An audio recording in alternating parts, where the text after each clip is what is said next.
दुर्गा परसाईलाई काठमाडौँ ल्याइयो। काठमाडौँ पुग्न साथ भने म आत्तिएको छैन।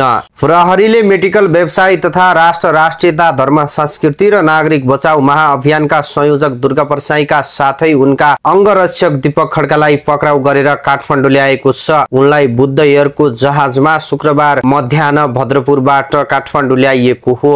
सुरक्षा स्रोतका अनुसार उनलाई शुक्रबार बिहान प्रदेश नम्बर 3793 गाडीमा भारत तर्फबाट नेपाल क्षेत्रमा ल्याइएको थियो।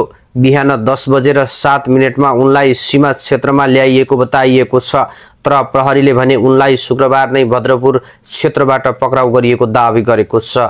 यसअघि परसाईको सचिवालयले उनी असम प्रहरी समक्ष आत्मसमर्पण गरेको बताएको थियो। नेपाल र भारत बीचमा सुपर्दकी सन्धि नभएकाले एकअर्काको देशमा पक्राउ परेका आरोपितहरूलाई औपचारिक रूपमा लेनदेन गर्ने अभ्यास रहँदै आएको छ।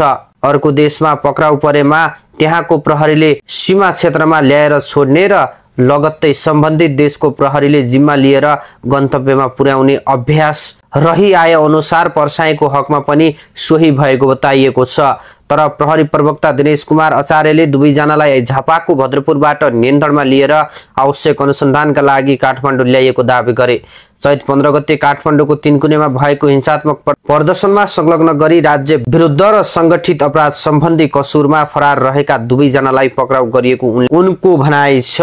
परसाई 15 गतेको घटनापछि भारत फरार भएका थिए।